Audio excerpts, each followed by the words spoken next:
at my son's wedding reception, he handed me a card with my table number and said, "Mom, you're at table 12. We need you near the back. It's better for the flow." I smiled and nodded. He didn't know that I had written the check for the entire wedding 3 weeks earlier. While the speeches were happening at the head table, I stepped outside and called my attorney. "I want to be honest with you. I am not someone who speaks up easily. 64 years of life had taught me to smooth things over, to keep the peace, to believe that love meant sacrifice without conditions. My late husband, Gerald, used to say I was the most patient woman he'd ever met, and he meant it as a compliment. I took it as one for a long time. Gerald died 4 years ago. Pancreatic cancer, 6 weeks from diagnosis to the end. We never got to say everything we needed to say. After he was gone, our house in Raleigh felt like a museum. Every room a reminder of someone who was no longer in it. I threw myself into being useful, into being needed. That was my mistake, though I didn't understand it yet. Our son Clifford was 31 when his father died. He'd always been the golden one. Charming, quick-talking, the kind of man who made everyone in a room feel like they were the most important person there. He'd moved to Charlotte with his girlfriend, Adrienne, a few years earlier. She was beautiful in a careful, deliberate way. Manicured, measured. The kind of woman who knew exactly what she wanted and exactly who she needed to get it. They got engaged 8 months after Gerald passed. I was happy for them. I truly was. Clifford called me on a Tuesday evening, voice bright, and said, "Mom, we're getting married. We want a real wedding, the whole thing." I told him I was thrilled. And then he said, "We were thinking about the Grandview estate outside of Charlotte. It's a little above our budget, but it's the most beautiful place Adrian's ever seen." I looked it up that night. Venue rental alone was $38,000. I didn't sleep well. By Friday, Adrian had sent me a Pinterest board. A breakdown of costs: catering, florals, photography, a live string quartet for the ceremony, a DJ for the reception, custom invitations on cotton cardstock. The number at the bottom, the one she'd highlighted in pale yellow, was $94,000. I sat at my kitchen table with that email open on my laptop for a long time. Gerald and I had been careful with money our whole lives. He was a structural engineer. I was a high school English teacher for 31 years. We weren't wealthy, but we were stable. We paid off the house. We had retirement accounts. We had a savings fund we called our later money, the fund for traveling, for emergencies, for whatever life still had to offer after 60. I told myself this was a once-in-a-lifetime event. That Gerald would have wanted to give Clifford the wedding he dreamed of. I wired the money in 2 installments. $94,000? I did not tell Adrian it hurt. I did not tell Clifford that the transfer cleaned out the savings account Gerald and I had spent 20 years building. I just did it, the way I'd always done things, quietly, completely, without asking for anything in return. The wedding was in October. The Grandview estate was, I'll admit, breathtaking. Rolling hills outside Charlotte. White tent draped with Edison lights, 200 guests in black tie. I wore a blue dress I'd bought on sale at Dillard's. Clifford had picked my dress color without asking. Dusty blue, he said, to match the bridesmaids. I found out my table assignment when a young woman at the entrance handed me an escort card. Table 12. I looked at the floor plan posted near the bar. Table 12 was at the far end of the tent, near the catering station, partially hidden behind a decorative partition. The head table, where Clifford and Adrian sat, surrounded by her parents and the wedding party, was at the opposite end, elevated on a small platform. I stood there holding my escort card for a moment. Then I went to find Clifford. He was surrounded by groomsmen and photographers, laughing, so easy in his element. When he saw me coming, he broke away with a smile and a quick hug. "Mom, you look great." I held up the card. "Honey, table 12. He glanced at it. "Yeah, we needed to work around Adrian's family. Her aunts and cousins needed to be close to the front, and table 12 is actually really nice. You'll love the people there." He patted my shoulder, already half turning back to his friends. "We'll talk later, okay?" That was the last real conversation we had that evening. I sat at table 12 with Gerald's former colleague from the engineering firm, a sweet older couple named the Hoffmans, and 3 of Clifford's college friends I'd met once at graduation. They were perfectly kind. But I watched my son dance with Adrian's mother at the mother-son dance. Adrian's mother, not me, because Adrian had suggested they blend the tradition to make her mother feel included since her parents were divorced. And I understood something that I had been refusing to understand for a long time. I was not family to them. I was a resource. Outside the tent, the October air was cold and clear. I found a quiet corner near the parking area, sat down on a low stone wall, and called the only person I knew who would answer at 9 o'clock on a Saturday night and tell me the truth. My college friend, Winifred, had been a family law attorney in Richmond for 30 years before she retired. We'd roomed together at UNC, shared a $20 pizza on the night before every exam, and talked each other through every major decision of our adult lives. She picked up on the second ring. "Freddie," I said. My voice came out strange, flatter than I expected. "I need you to think like a lawyer for a minute." She was quiet for a moment. Then, "Winnie, to you. What did they do?" I told her about the wedding. I told her about the $94,000, and then, because she asked me to start from the beginning, I told her everything else, because this hadn't started with the wedding. It had started 2 years earlier, 6 months after Gerald died, when Clifford called saying his car needed a transmission replacement and he didn't have the cash flow right now. $2,200, just until his next paycheck. "Of course," I said. "Of course."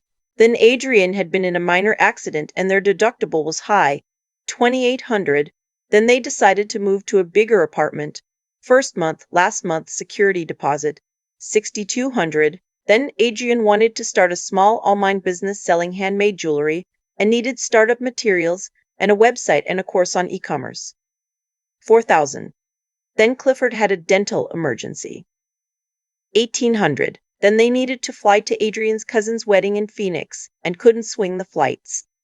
$3,000. None of it had been repaid. And then the wedding, $94,000. Standing there in Winifred's ear, I did the math out loud for the first time. The individual amounts had always felt manageable, separate, like isolated emergencies. Added together, they were $182,200, not counting the wedding. Add the wedding, $202,200. I transferred over $200,000 to my son and his wife in just over 2 years. Winifred was silent for a long moment. "Maggie," she said. She was the only person left in the world who still called me that. "How much of that did they promise to repay?" "All of it," I said. "Except the wedding. That I gave." "And how much have they repaid?" I already knew the answer. Nothing. Back in Raleigh after the wedding, I could not sleep. I sat at the kitchen table with Gerald's old desk lamp on and my laptop open, and I looked at my accounts. The savings account nearly empty. My retirement accounts were intact, but they were retirement accounts, money I couldn't touch without penalties for another 4 years. The equity in the house was my largest asset. I was a 64-year-old retired school teacher with a paid-off house and not much else. And I had just given my son $200,000. I opened a spreadsheet. I was an English teacher, not an accountant, but I could make a list. I typed every transaction I could remember, then pulled up my bank's online portal and found the rest. Every wire transfer, every Venmo payment, every time I'd driven to the Western Union counter at the grocery store because Clifford said it was faster. When the spreadsheet was complete, I stared at it for a very long time. Then I opened a new browser tab and typed, "How to protect assets from adult children." I called Winifred again the next morning. She walked me through what she knew. That I needed an estate attorney. That I should look into a revocable living trust. That my house and remaining accounts could be restructured in ways that protected them without triggering taxes. She gave me 3 names of attorneys in the Raleigh area, ranked by who she'd trust with her own money. "One more thing," she said before we hung up. "Write everything down. Every transaction, every conversation, every promise they made to repay you. Dates, amounts, method of payment. Do it now while it's fresh." I spent that Sunday afternoon writing. By evening, I had 11 pages. I met with Margaret Osei at her office on New Bern Avenue the following Tuesday. She was in her 50s, careful and precise, with reading glasses she took on and off while she reviewed the documents I'd brought. When she looked up from the spreadsheet, her expression was professional but not unkind. "Mrs. Roper Callahan?" she said. I'd kept Gerald's name. "I want to ask you something directly. Were any of these transfers made under pressure? Did your son or daughter-in-law ever threaten you, explicitly or implicitly, to obtain this money?" "No," I said. "They asked. I gave. Every single time. And these were framed as loans?" "Most of them. Always with a promise to pay back. Except the wedding, which I gave outright." She nodded slowly. "All right. Here is what I recommend." She outlined a trust structure, named me as sole trustee, and explained that my home and investment accounts would transfer into the trust while remaining under my full control. She would also revise my will. Clifford was currently my sole beneficiary, a fact I had not revisited since Gerald died. She suggested setting aside a modest educational fund for any future grandchildren, with the remainder directed to two charities Gerald and I had supported for years: the Raleigh Rescue Mission and a scholarship fund at the high school where I'd taught. "Clifford gets nothing he can access immediately," she said plainly. "Is that what you want?" I thought about Table 12. I thought about the escort card in my hand and my son's easy smile and the way he'd said, "You'll love the people there," as if he'd done me a favor. "Yes," I said, "that's what I want." The trust was finalized within 2 weeks. Clifford called on a Friday morning, the third week of November. I was drinking coffee and watching the birds at the feeder Gerald had built 10 years ago from scrap wood, and when his name appeared on my phone screen, I felt my stomach tighten. But I answered. "Mom." His voice was controlled, but I could hear something underneath it. "I just got an alert from the bank. The joint account, the one you set up so I could help you with bills, it's showing as closed." After Gerald died, I had added Clifford to a small secondary account. He had suggested it, saying he wanted to make sure I had help managing things. I'd agreed. I should not have agreed. "I closed it," I said. "I reorganized some things." "Reorganized." He repeated the word carefully. "Mom, what does that mean exactly? Is everything okay? Are you having health issues?" "I'm perfectly fine, because this came out of nowhere. Adrian and I are worried. You've been distant since the wedding, and now this. We just want to make sure you're okay.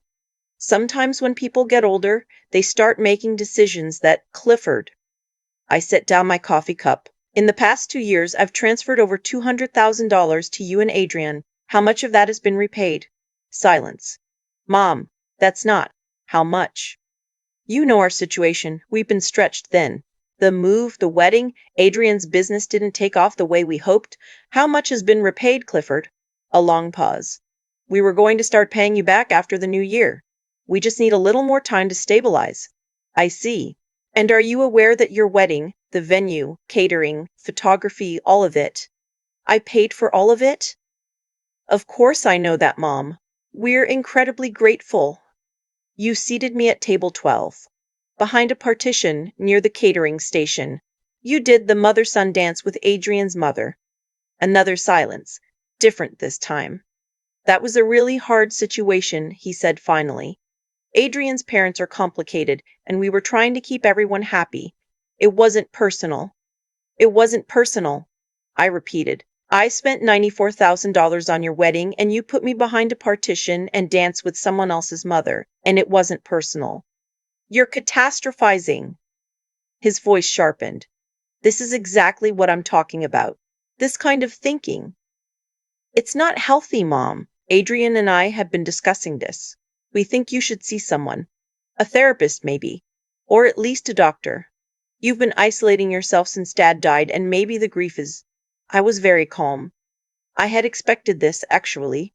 Winifred had warned me. "When you push back," she'd said, "the first move is almost always to question your mental state. It deflects. It shifts the focus from their behavior to your judgment." "I'm not isolating," I said. "I'm protecting myself. There's a difference. From your own son." His voice cracked slightly, perfectly timed. "Mom, we're your family. We love you. I don't understand what's happening here. I need to go," I said. "I'll be in touch." I hung up and sat for a moment in the quiet kitchen. Then I opened my email and wrote a detailed summary of the call to Margaret Osei. Clifford did not come to Raleigh immediately. Instead, he sent Adrian, She appeared on my doorstep on a Saturday morning in early December, alone, carrying a small poinsettia plant and wearing an expression calibrated to warmth. I opened the door, but did not invite her in right away. "I just wanted to come by," she said. "Clifford is devastated. I've never seen him like this. He cried last night, which, you know, Clifford, he doesn't cry." She held out the plant. "Can I come in? Just for a few minutes?" I let her in because I was not afraid of her, and because Winifred had driven down from Richmond and was sitting at my kitchen table with a cup of tea, visible from the front hallway. Adrian noticed her and paused. "This is my friend Winifred," I said. "We went to college together." "Oh!" Adrian's smile adjusted almost imperceptibly. "Nice to meet you." We sat in the living room.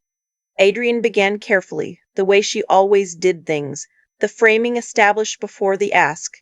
She expressed concern about my well-being. She mentioned how much Clifford missed me. She brought up the holidays, said how sad it would be if we weren't together at Christmas. Then, naturally, as if it had just occurred to her, we were thinking, if things could just go back to how they were, if you reopened the joint account, so Clifford can still help you manage things, we could all just move forward. Put this behind us. "What this?" I asked. She blinked. "This tension. This misunderstanding." "I'm not misunderstanding anything, Adrian. I spent over $200,000 for your family in 2 years. None of it was repaid. I was seated behind a partition at a wedding I paid for in full. That isn't a misunderstanding." Her expression shifted almost imperceptibly from warmth to calculation. "The money was given voluntarily, Evelyn." She caught herself. "My name was not Evelyn." "I'm sorry. I meant the money was given freely, without conditions." "That's not a debt." "Then why did every conversation include a promise to repay me?" She didn't answer that. Instead, she shifted. "I think what's really happening here is that you're lonely. You're grieving Gerald. You've never fully dealt with that, and now it's coming out sideways, as anger at us. We understand. We really do. And we want to help." She leaned forward slightly. "But you have to let us in." Winifred, from the kitchen, said nothing. She didn't need to. "I think you should leave now," I said. Adrian stood. The warmth was gone entirely. "You're going to regret this. Clifford is going to pull back, and when that happens, you will be completely alone. Is that what you want? Is that what Gerald would have wanted?" "Gerald would have wanted me to be treated with respect," I said. "Please go." She left. I sat in the quiet for a moment, then Winifred appeared in the doorway with 2 cups of tea. "She called you the wrong name," Winifred said. "Evelyn. She doesn't even know my name. How long have they been married?" 14 months. Winifred set the tea down on the coffee table and sat across from me. For a moment, neither of us said anything. "You're doing the right thing," she said finally. "I know," I said. And I did. That was the strange part. Underneath the grief and the exhaustion and the particular sadness of being called by a stranger's name by your own daughter-in-law, there was something solid. A floor I hadn't known was there. The call from Clifford came 4 days later. The warmth was gone from his voice, too. "Our attorney says you've restructured everything," he said. "The trust, the will. You cut me out. I restructured my estate. That's my legal right. You're my mother." His voice was rising. "That's my inheritance. Dad built that. We built that as a family. Your father and I built it," I said. "Together. For our future. Not as a fund for your lifestyle. That is insulting." He was fully angry now, the performance abandoned. "After everything Adrian and I have done, we've been there for you, we've tried to include you. You seated me at table 12, Clifford. God, would you let that go? It was a seating chart. It wasn't some statement. You did the mother-son dance with Adrian's mother. That was a compromise. I paid for the wedding, Clifford." My voice was very quiet. "I paid for the dress Adrian's mother wore to dance with my son. I paid for the flowers on the table where I sat behind a partition and watched. And none of it, not a single dollar, has been repaid." He went silent. When he spoke again, the anger was still there, but something else had entered it, a kind of desperation that I recognized because I had heard it before, in the voices of parents I'd watched over the years drop everything for children who never quite filled up. If you don't fix this, he said, we're done. You won't see me. You won't see our kids when we have them. You'll spend the rest of your life alone, Mom. Is that really what you want? I need to go, I said. I'm serious. I know you are. I hung up. I called Margaret O.C. and recounted the conversation word for word. She told me to write it down with a timestamp. I did. Clifford and Adrian hired an attorney in Charlotte. In January, I received a certified letter informing me that they intended to challenge the trust revision on the grounds that I had been unduly influenced by outside parties, specifically Winifred, and that my decision-making capacity was potentially compromised by prolonged grief. I read the letter twice. Then I called Margaret. They're going to request a competency evaluation, she said. It's a tactic, not uncommon. We need to move quickly. Within 2 weeks, I had 3 documents signed and notarized: an advance directive, a durable power of attorney naming Margaret's elder law associate, and a formal statement of competency co-signed by Dr. Tuel, Helen Torres, who had been my primary care physician for 18 years. Dr. Torres added a note of her own, unprompted, that I was one of the most cognitively clear patients in her practice, and that the suggestion of impairment was, in her professional assessment, absurd. Margaret also filed the counter motion, and then she filed something else. A request for subpoenas covering 3 years of Clifford and Adrian's financial records. They're going to know, I said. Yes, she said. Within 48 hours. I went to stay with Winifred in Richmond. For 4 days, I turned off my phone and sat in her guest room looking out at the James River, and I let myself feel the full weight of what was happening. Not the legal mechanics, those I trusted to Margaret, but the human fact of it. My son was trying to have me declared mentally incompetent because I had stopped giving him money. I said it out loud, to the river, to Gerald's memory, to myself. My son is trying to have me declared mentally incompetent because I stopped giving him money. When I turned my phone back on, there were 31 missed calls in a chain of text messages that moved from desperate to furious to cold within about 48 hours, like watching weather change. Mom, please call us back. We're worried. Can we just talk about this as adults? Adrian says you've stopped responding to everyone. This is exactly the kind of behavior we're worried about. Fine. Don't respond. But you should know our attorney thinks this is a very strong case. Whatever happens in court, just know that this is your choice, not ours. I forwarded every message to Margaret. The hearing was held on a Thursday morning in February in a Mecklenburg County courtroom, because that was where Clifford and Adrian had filed. Margaret had arranged for me to appear in person, with Winifred beside me. Clifford and Adrian sat on the other side of the courtroom in good coats, not looking at me. Their attorney, a man named Delaney who wore an expensive tie and spoke with the confident cadence of someone who charged $400 an hour, made his case efficiently: my sudden financial restructuring, my isolation from family, my alleged susceptibility to outside influence. He said Winifred's name with a particular weight, as if a 63-year-old retired attorney was a predatory figure. He called Clifford to the stand. My son testified that he had become concerned about my mental state after Gerald's death, that I had withdrawn emotionally, that I had made a series of decisions that were uncharacteristic and alarming, that he loved me deeply and wanted only to protect me. He cried once briefly while describing how much my distance had hurt him. A woman in the gallery pressed her lips together in sympathy. When Margaret stood for cross-examination, the room shifted. She asked Clifford, gently, about the $2,200 in March of the year after Gerald died. He confirmed it. She asked about the $8,600 over the summer for the apartment deposit. He explained it was temporary. They'd been stretched thin. She walked him through each transaction, not rushing, letting each number settle in the air of the courtroom before moving to the next one. By the time she reached the wedding, the gallery had gone very quiet. Your mother paid $94,000 for your wedding. Margaret said. She wanted to, Clifford said. Did you ask her to? A pause. We discussed it. Who initiated that discussion? Another pause. I might have mentioned that the venue we loved was out of our budget. And at this wedding, the one your mother paid for in full, where was she seated? Clifford's jaw tightened. There were complicated family dynamics with Adrian's side. Where was she seated, Mr. Callahan? Table 12. Could you describe the location of table 12 relative to the head table? He looked at Adrian briefly. It was near the back, near the catering station, behind a decorative partition. There was a lot of thought put into that seating chart. Did you dance with your mother at the mother-son dance? We modified that tradition to include Adrian's mother. So no, it was a compromise. Mr. Callahan, you testified that you love your mother deeply and want to protect her. How many times did you call her on her birthday last year? He blinked. I'm not sure exactly. Your phone records, which we subpoenaed as part of the financial discovery, show 3 calls on her birthday. The first, at 11:14 a.m., was regarding a wire transfer for a dental procedure. The second, at 2047 p.m., was regarding a delay in a payment she'd made to your landlord on your behalf.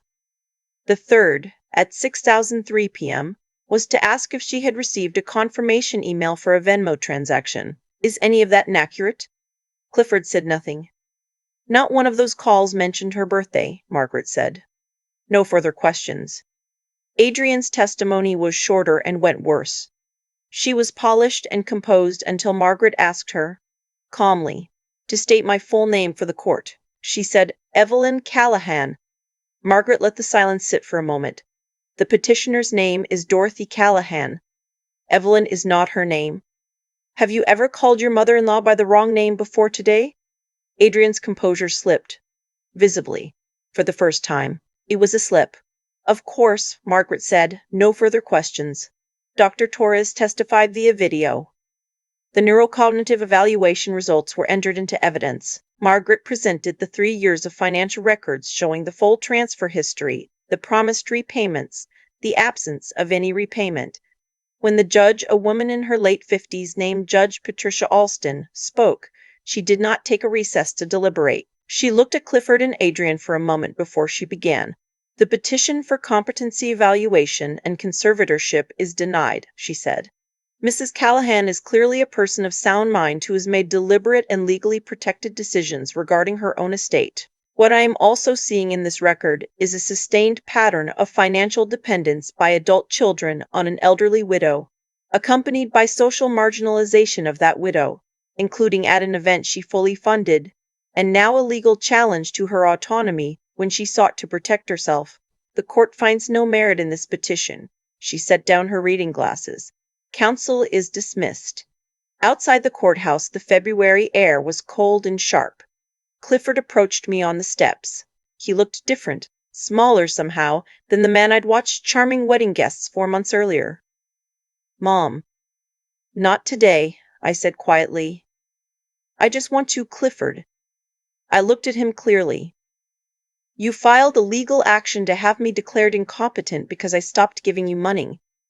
That is not something I can move past quickly. Maybe not ever. I need time. He nodded once, something working in his jaw. Then he turned and walked back to Adrian, and they got into their car, and I watched them drive away. Winifred took my arm. Coffee. Yes, I said. Some were warm. The months that followed were quieter than I expected. The court records were public, and Margaret had told me that sometimes these things attracted attention. In March, a reporter from the Charlotte Observer reached out asking for comment. I declined, but the story ran anyway, a brief piece, factual and clinical, noting that a local couple's petition for conservatorship of an elderly parent had been denied following evidence of substantial financial transfers and disputed promises of repayment. It was 3 paragraphs. It was enough. Clifford's employer, a financial planning firm in Charlotte, opened a compliance review. I learned this from Margaret, who learned it from the court's financial discovery process. A man in financial services attempting to gain legal control of a family member's assets while receiving undisclosed personal loans from that family member was, apparently, an issue the firm took seriously. He was placed on administrative leave in April. I did not feel satisfied by this. I felt tired in a way that had nothing to do with sleep. That spring, I started doing things I had stopped doing somewhere along the way. I went back to the book club at the Cameron Village Library. I dropped out when the requests from Clifford started consuming more and more of my energy. All that mental bandwidth spent calculating how to help, how to manage, how to say yes to things I couldn't afford. The women there welcomed me back without ceremony, which was exactly right. I started corresponding again with a former colleague.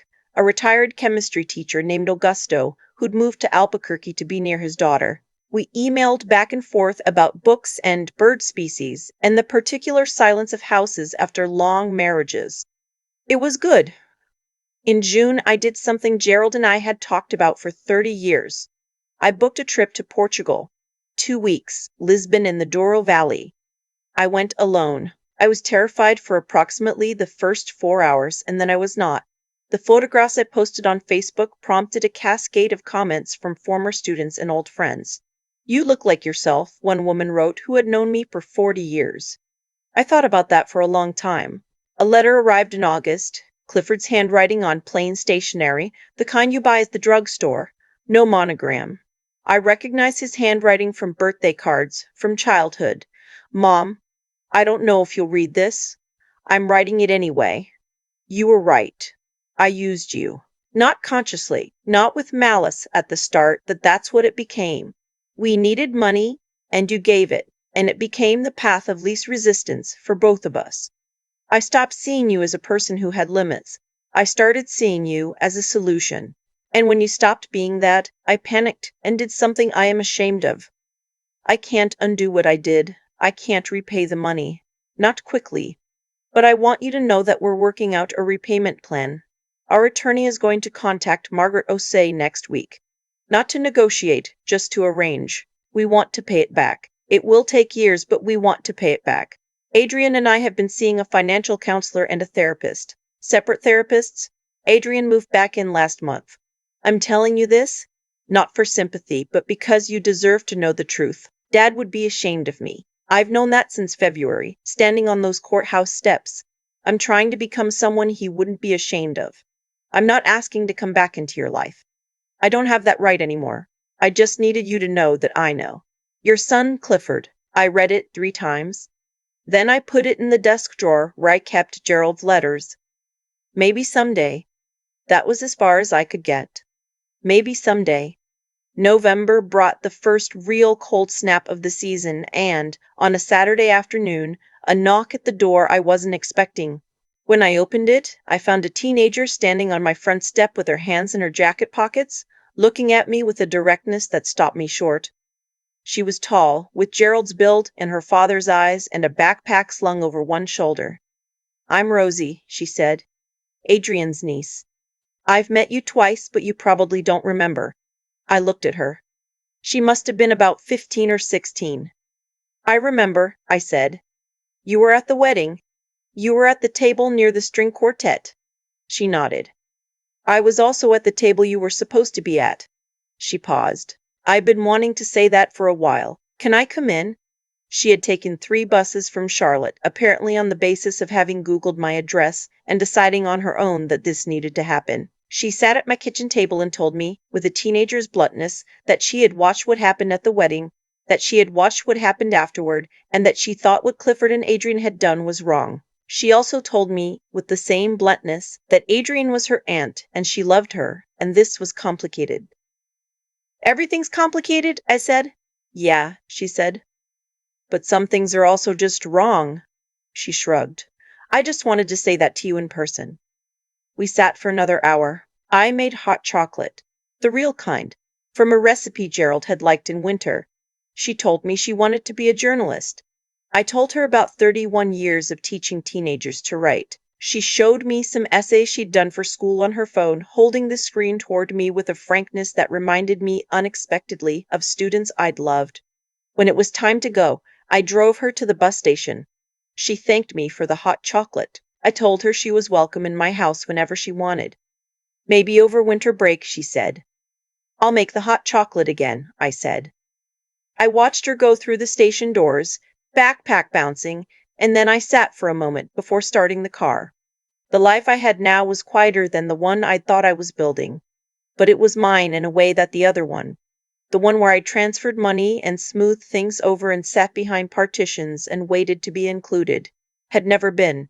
Gerald used to say that a good house needs load-bearing walls.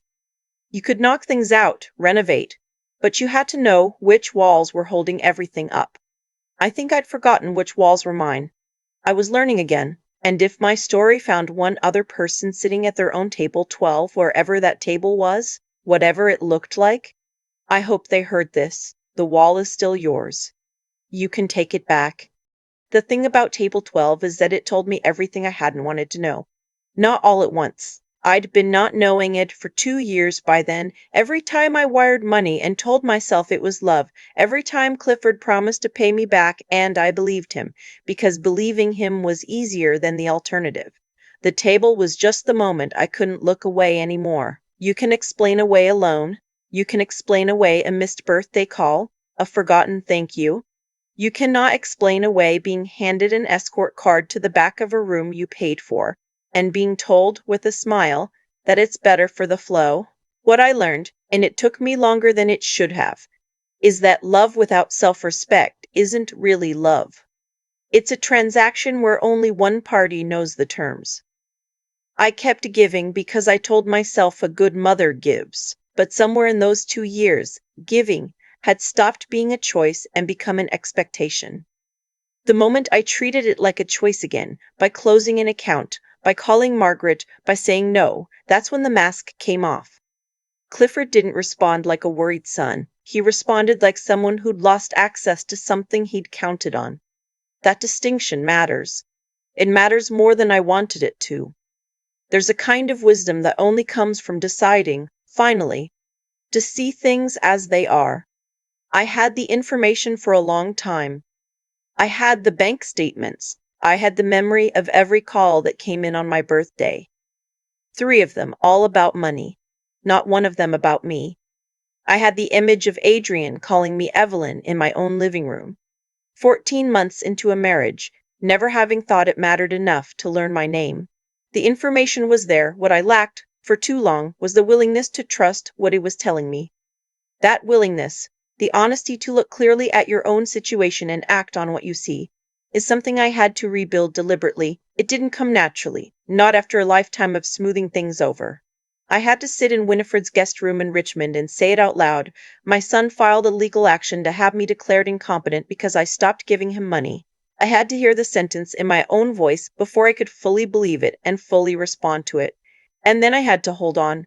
The months between filing the counter-motion and walking out of that courthouse were not easy months. There were moments, more than I'll admit, when I thought about calling Clifford and saying I was sorry, just to make it stop. What kept me from it wasn't anger. Anger fades. What kept me was something quieter and more durable. The knowledge that backing down would not have made me a better mother. It would have made me a more convenient one. Those are not the same thing. Clifford's letter arrived in August, and I read it 3 times. I put it in the drawer with Gerald's letters, which is where I put things I'm not done with yet. I don't know what comes next between us. I know that Rosie took 3 buses to sit at my kitchen table and tell me, with a teenager's simple directness, that what happened was wrong. I know that I drove her to the bus station and told her she was welcome back any time. I know that I am living, for the first time in years, inside my own life, not as a resource, not as a solution to someone else's problem, but as myself. Gerald built a bird feeder from scrap wood in the backyard 10 years ago. It's still there. I still watch it in the mornings with my coffee. That's what I think about when I think about what he left me. Not the money, not the house. The feeder. The patience in the making of it. The understanding that some things are worth building carefully and meant to last. I'm worth that too. It just took me a while to act like it.